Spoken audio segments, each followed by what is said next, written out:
I think the word tour is like triggering to Miley Cyrus fans everywhere. Yeah, that's really it. I want to go to Hollywood just to see Miley Cyrus's Walk of Fame star. That is something that in all of these interviews, Miley Cyrus continues to talk about the fact that she does not want to tour.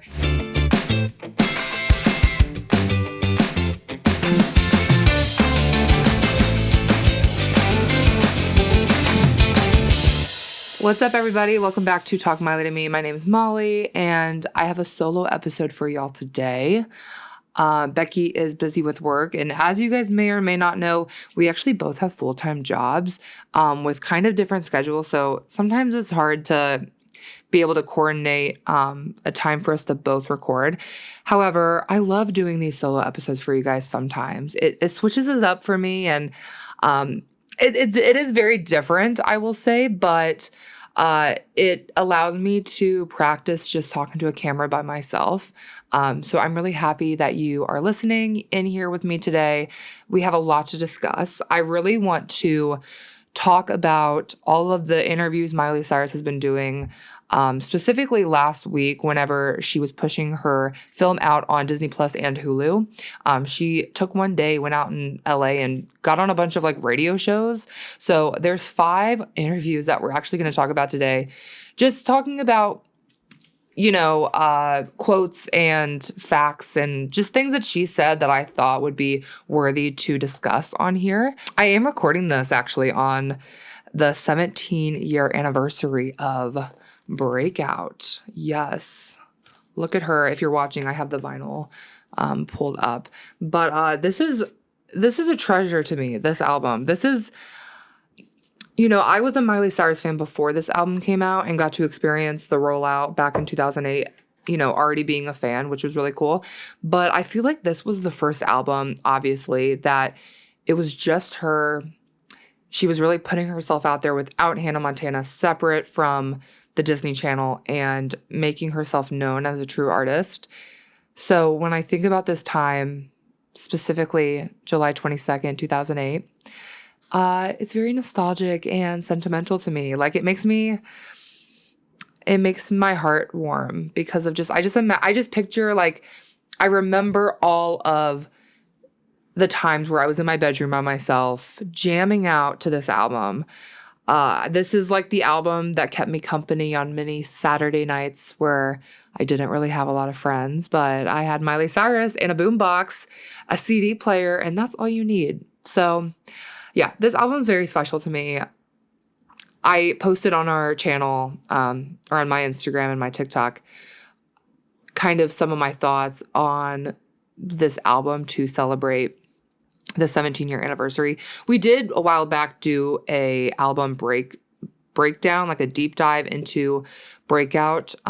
So if you want to check that out and you haven't heard that or watched that episode, you can go back into our YouTube or Spotify and listen to that.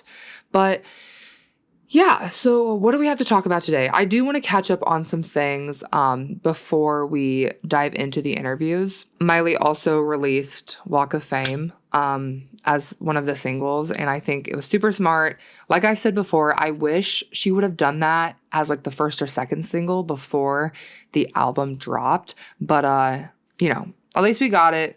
We got it pushed out a little bit. She definitely promoted it a lot on the radio interviews we're going to get into. Okay, something else I need to talk about. Raise your hand if you watch Big Brother. I don't know if there's any of our listeners out there that keep up with Big Brother. I've recently, I think in the last 2 or 3 years, started watching Big Brother, and I love it. I kind of make it like a community thing.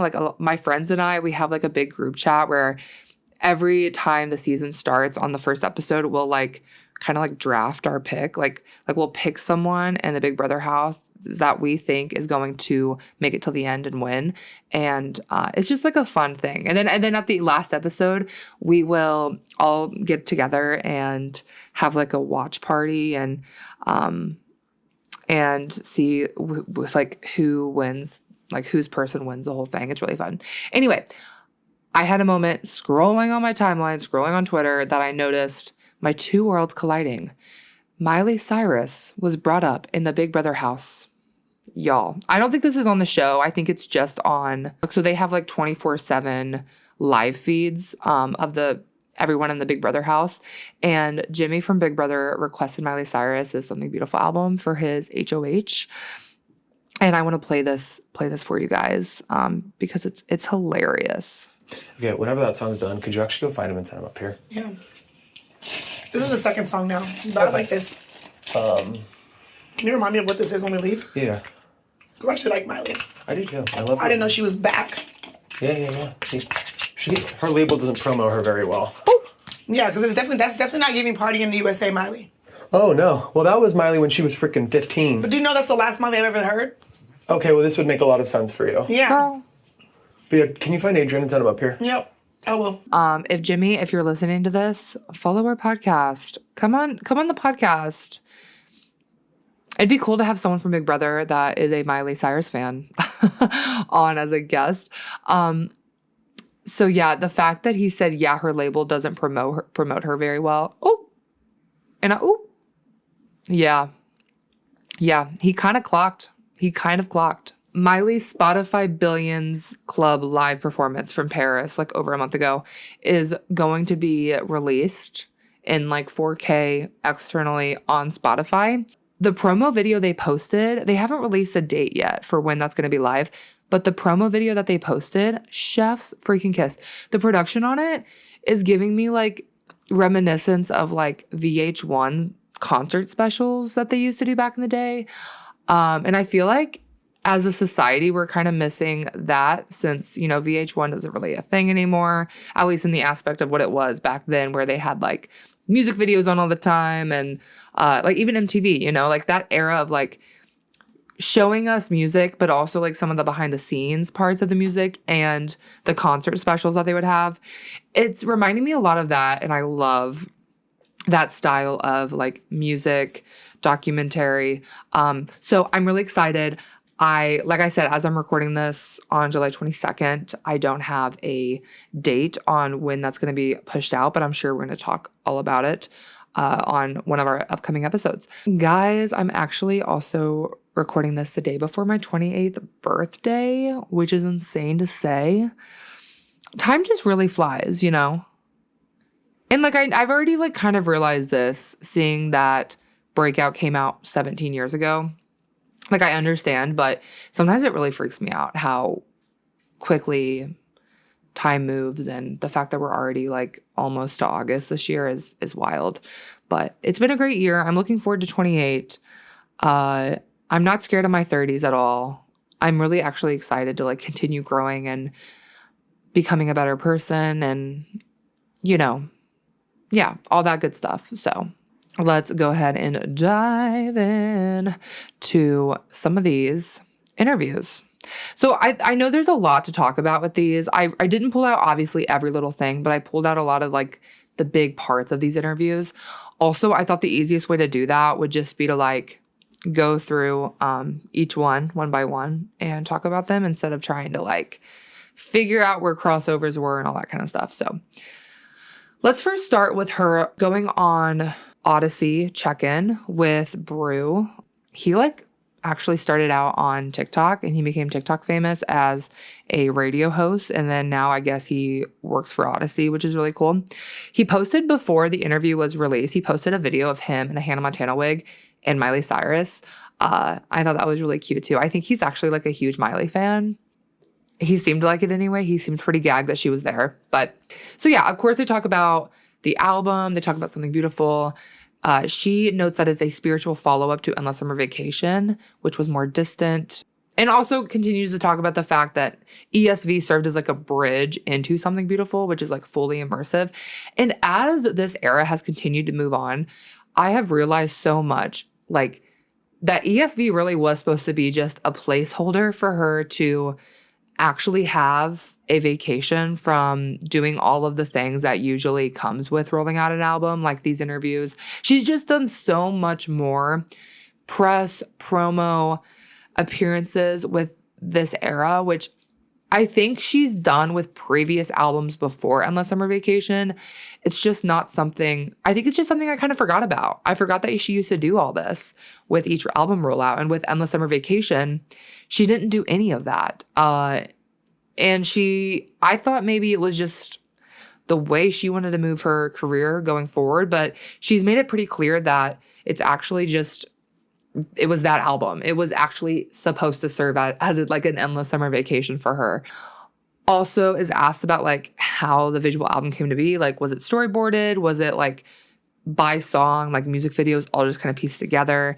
And she talks about how she has honored every song with its visual component separately, and then cleverly kind of connected them at the end, which I was like, yeah, I could definitely tell, like, there were moments in the Something Beautiful film that some transitions I was like, okay, that wasn't really a transition, or like, that doesn't really like make the most sense to me. Like Walk of Fame into Pretend You're God. I don't know. It's just kind of like random to me. So there are moments in the film that I can see what she's talking about. But then there's other moments where I'm like, okay, this is very much intended to be the way it is. Like Reborn into Give Me Love. Obviously Prelude into Something Beautiful. I even think End of the World into More to Lose is pretty intentional too. So very cool that she talked about all that stuff. She said her favorite song at the moment is Walk of Fame. And because it was released surreptitiously right after she found out she was receiving a real star on the Hollywood Walk of Fame, pretty iconic. She calls her album / visual film her love child. And it's a way for her to creatively perform without touring.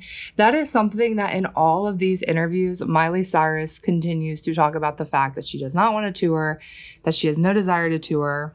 I think the word tour is like triggering to Miley Cyrus fans everywhere. However, yeah, of course she touches base on that, because I will say also, like, I feel like because she keeps talking about it, every single interview that she goes to, they ask about her touring, because it is such a like thing she talks about.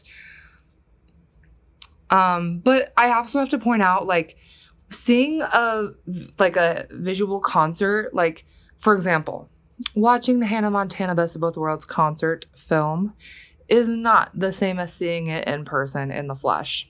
I can attest. I watched both. I was there in person and I saw the film. It's not the same. Like, you know, like, just because you're watching something on a TV does not mean that like that replaces an actual concert of seeing your favorite artist. So I do think this is cool. She did say watching it in theaters, like her visual film, watching Something Beautiful in theaters is the closest she's ever come to attending her own concert, which I thought was really interesting, because I was like, girl, did you never watch the Hannah Montana Best of Both Worlds concert? Which there could be a possibility that she didn't. But of course, it like allowed her to watch it, or watch herself in this format and experience her work with fresh eyes, which I thought was really interesting.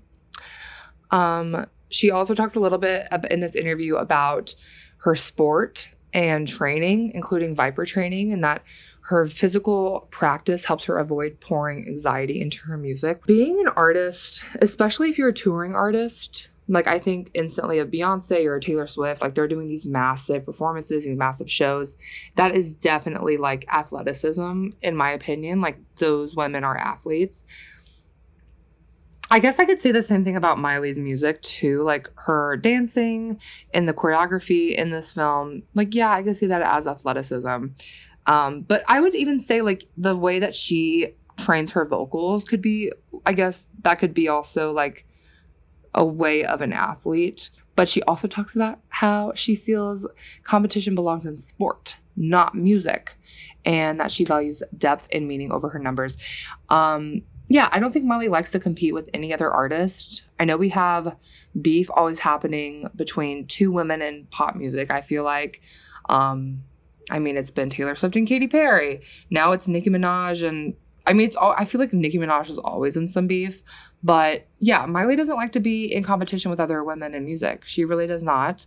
And I think that's why her and Beyonce get along so well, because neither of them like to be in competition with other women. Neither of them like to be in the drama. They don't like to be in the press for that kind of stuff. So that's probably why she does feel so connected and close to Beyonce. I loved that she talks about her first song ever being called Evil Mother in the Dead of the Night. And she wrote this song about Tish after her mom took her phone away. And then she said another early song was called Pink Isn't a Color, It's an Attitude. So funny. I mean, yeah, this really does show that like she's been just writing very authentically, and about her identity since she was so young. And really those same songs from like those 2 early pieces of work, even though they were very like childish and, you know, pink is in a colors and attitude, like, girl, I feel like she definitely predicted Every Girl I've Ever Loved with that song. Definitely predicted. She reflects on The Climb as a song that grew in meaning, which I loved how she talked about this song, The Climb, because it is one that she always comes back to and she's always singing it. But I feel like in recent years, she's really, when she sings it, she seems really like appreciative of it. She doesn't seem tired of it like I thought she would. Because, you know, like Party in the USA is one that like, I feel like she doesn't love performing. In my opinion, when I've seen performances of her singing Party in the USA, it just doesn't seem like she's really enthusiastic about it. It's like, okay, this is a song everyone's asking for. This is a song that everyone loves. But The Climb, she actually seems like really emotionally invested into this song. So she talks about how it's just grown over time into a lot of different like political stance and just the way it means to her, which I thought was really cool. And then, of course, they talk about getting a star on the Walk of Fame. And I think she's already talked about this a little bit before, but in this interview, she reflects on the time when her and her dad came to Hollywood for one of her first trips, and they went to the Walk of Fame, and she was just like in awe with all the different stars on the Walk of Fame. So getting this is like means a lot to her because it ties back to that emotional experience she had as a kid. She also really likes that it's like a shared communal achievement, and it's not like, you know, like a Grammy that's sitting on her shelf, but it's something that like will live forever. It's something like that, which I totally agree. Like, you're literally being engraved in a part of history physically, not just, you know, through media or through music. Like, you are being engraved into a very specific, special part of Hollywood history where tourists go. So I can't imagine, like, she probably is so excited. I'm so excited for her to like actually get the star. I swear this is making me want to go to California for the first time just to see this star when it is up. Yeah, that's really it. I want to go to Hollywood just to see Miley Cyrus's Walk of Fame star. I do. So that was just a little like synopsis of her interview with Brew on the radio. But then she also goes on the Elliott show, which I felt like was a pretty like niche radio show to go on, like not like a super famous one, but I could be wrong. I don't listen to the radio. But you know, he asked her like, why do you want to do a visual album? And she said that it just had to be, it was so special to her that it had to be more than just the music. It had to be seen, and that she believes music is deeply emotional and visual. And I totally agree. I love music videos. I love that they're coming back. The thing about music videos is like, if you're listening to a song and you're not really sure how to visualize it in your head, this like gives you that, you know. There are some songs that I listen to and I'm like, okay, I can totally picture this in my head. I have this perception of this song personally that I love. But sometimes music videos serve a great purpose in giving you that, so that you don't have to try to come up with some of the like answers that you have questions for the music. She also talks about channeling Whitney Houston. And I think I like subconsciously knew this. In her More to Lose music video, when she's all glammed up, it really is giving I Will Always Love You. And I don't know if I feel like I definitely subconsciously knew this, because there was a way of how she presented herself in those moments of the More to Lose music video that I was like, this is very familiar, but in a Miley Cyrus way. And Miley's always going back to the legends, the icons before her, and, you know, showing her appreciation for them, which is just another reason why I really love her. She's a fan of music. She also talks about how she avoided performing in the More to Lose music video and just let herself break down on screen to reflect the song's true emotional weight, which Miley does such a good job at doing in her music. She really knows how to portray music in the most emotional way, whether that's intentional or not, like whether she's trying to do that. I just think it comes so natural to her, because the way she's crying during More to Lose, the way she cries during Give Me Love. I mean, you see that true emotion, and like yeah, she's an actress, but some of that is like, okay, like that is not acting. She is actually feeling those lyrics and the emotion that like encapsulates that song. In this interview, she talks about, so the guy, Elliott, he's like, okay, I have to ask. In Walk of Fame, you lay down next to your ex-boyfriend's dad's star, Arnold Schwarzenegger. She says that it was actually unplanned and that it was just like a cosmic coincidence that she chose to keep in the final cut. Like, because I've been wondering this, y'all. I've been wondering, like, what was the intention of this? Did she go out there, like, planning to do this? Or was it something like she just happened to come across it and was like, this is the spot where we're getting down? Because I guess in the editing process, they were like, oh, we don't have to, like, keep his name in there. Like, we're going to edit that out. And she was like, no, keep it. Her mind, because she knew that. And she even talks about how, like, yeah, I feel like the internet would think it was going to be funny. And I'm like, yeah, it is funny. Like, it is hilarious. I feel like also the general public isn't talking about this enough. So maybe us as Smilers, we need to like start pushing this out there. Like I said on Twitter, I said she needs to like post just a photo of her laying on top of the star over his name. Just post that on Instagram, no caption. I feel like it would like blow up. I don't know. It's like too bad she doesn't have like an iPhone quality picture of her like sitting next to his star. Cause I feel like that would do so much better. Anyway, I'm getting on a tangent. And also in this interview, she talks about how she converts the haters, which we've been known this. I feel like especially in her Plastic Hearts era, she was doing all these like rock and roll covers. And she was at the Chris Cornell tribute. She sings Say Hello to Heaven at the Chris Cornell tribute. And I remember like when you're watching that live performance on YouTube, you can like kind of hear and see the crowd like they're not really about it. But then she hits all these notes. She absolutely slays the whole freaking song. The whole crowd is just cheering, applauding, standing ovation. So she talks a little bit about those moments. And one time she was doing like a Led Zeppelin cover, and she recalls specific moments in her career where she won over skeptical crowds and how like that's one of the best feelings. So Miley is on Good Morning America, which we did talk about in our episode last week just a little bit, but we were like, is this the whole interview? Like what's going on? The whole interview did come out. It's a little over 20 minutes long. Bless them for releasing it.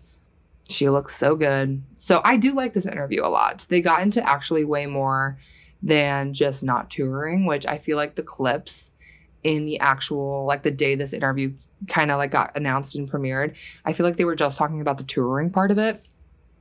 So she talks about the heart of something beautiful and that she wants to bring back the feeling of like sharing music together. And she talks a lot about how when she was younger, she would go to the record store and go pick out records with her brothers and friends and her sisters. And it was like this community experience. So she wants to bring that back, which huge fan of.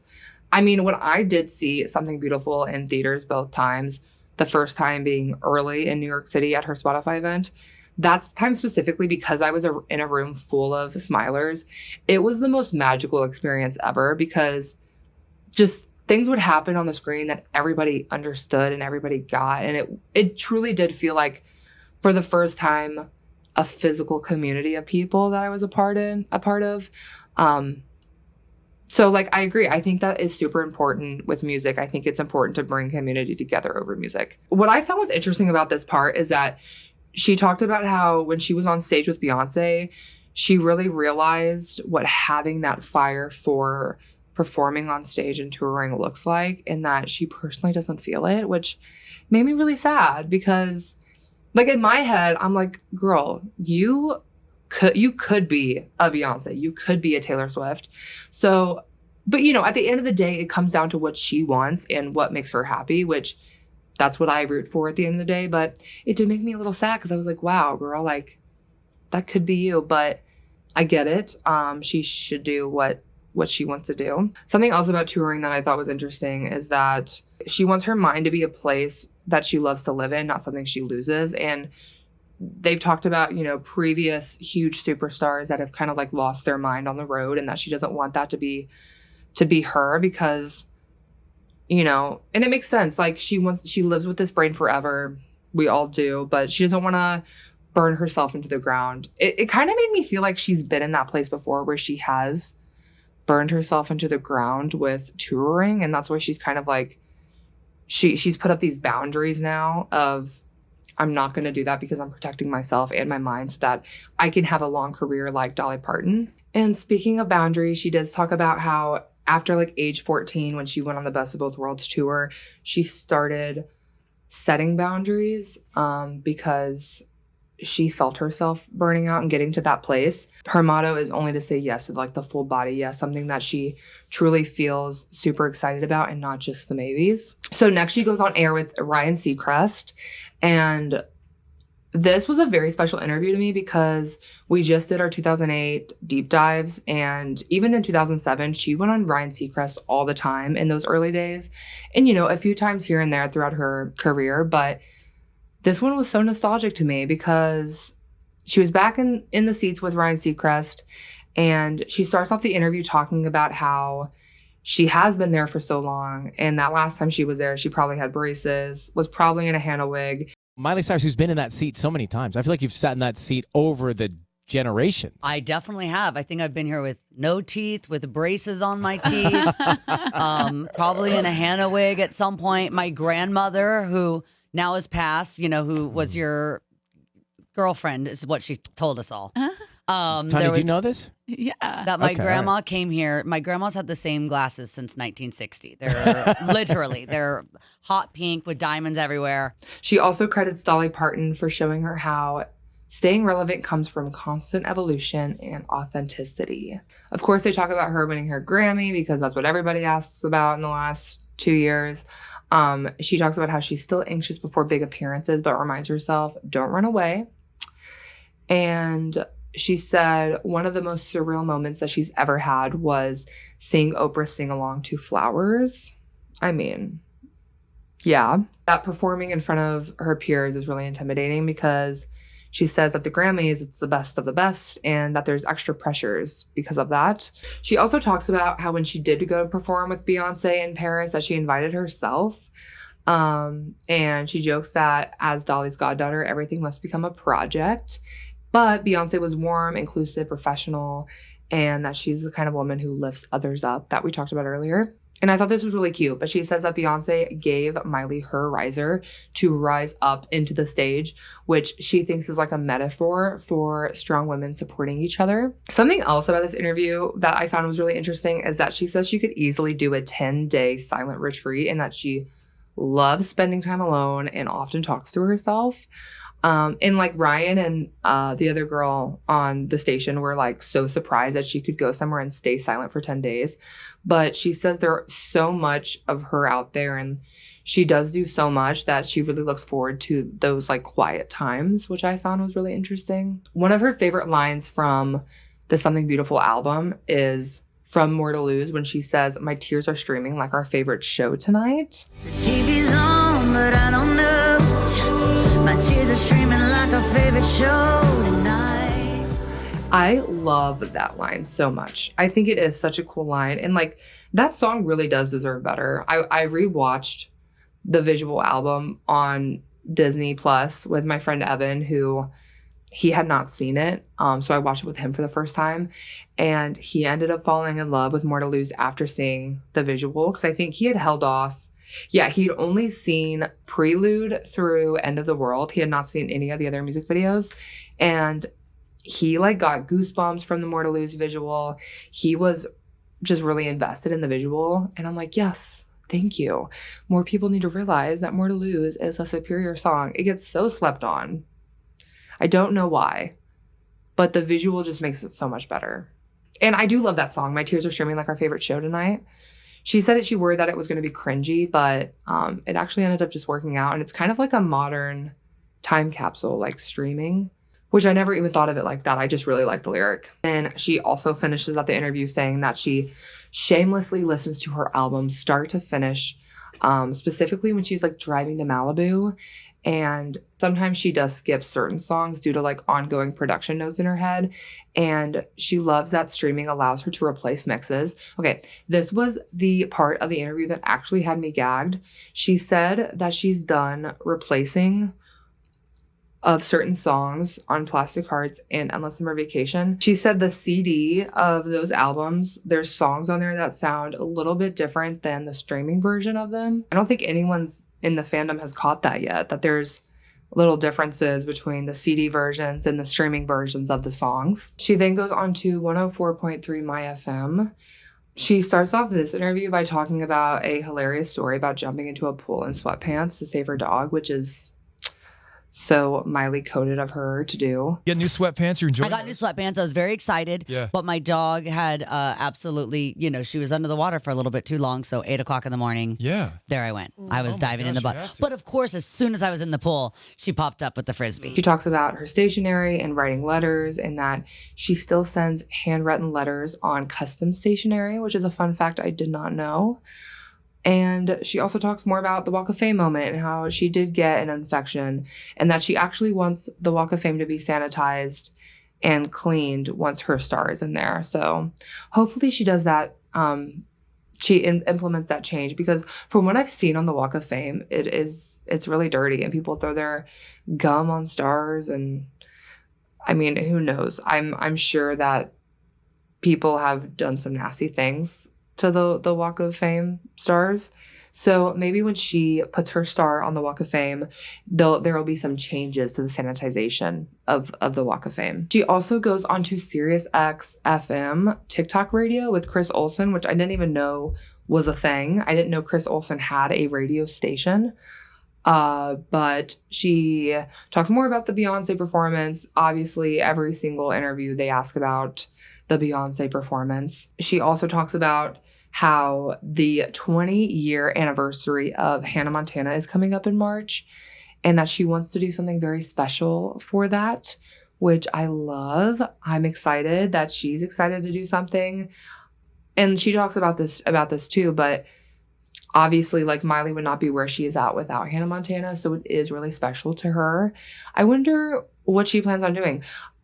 It would be so cool if she re-recorded these Hannah Montana songs with her, like, new vocals. That would be everything. I think that would be so cool. But who knows? Maybe she'll just have, like, a celebrity event. Maybe she'll have a reunion. I have no idea what she'll do for it, but looking forward to that. That'll be in March of 2026. So we have that to look forward to. Yeah, I mean, obviously I'm just touching the surface on some of these interviews that she did. There was a lot to them, so make sure you go listen to them if you haven't yet. But I just thought it was really cool that she went on all these radio shows and talked a lot, and some of these were like big shows like Audacy and SiriusXFM, but some of them were like little off the wall radio shows that she hasn't done in a long time. So thought that was really, really cool. Oh, I almost forgot. In the SiriusXFM radio interview, she talks about how there's a lot of songs that the fans leak. So further acknowledgement of us leaking, well, not me, but fans leaking songs of hers. But she says she also gags because sometimes the label will say it's not the one and the fans say it actually is. So she lives for that, which I feel like that is like a reoccurring theme that happens with her music. Also, something cool that happened since we've last spoken to y'all is Sabrina Carpenter went on a sit-down interview, and she talks about how she vividly remembers when she was around 10 years old. She saw Miley play an arena, and when Miley was 16, so probably the Wonderworld tour. I remember very vividly when I was around 10 years old, I saw Miley Cyrus play an arena. She was 16. And I was like, I want to play arenas. Like, that's what I want to do. I want to make music. I want to play arenas. And I wonder if Miley is going to release a deluxe of Something Beautiful. I know that's kind of been in the talks. It's been rumored recently that there is going to be deluxe of Something Beautiful, but I have no clue. And if it happens, will it be like in fall or winter, or will it be in 2026?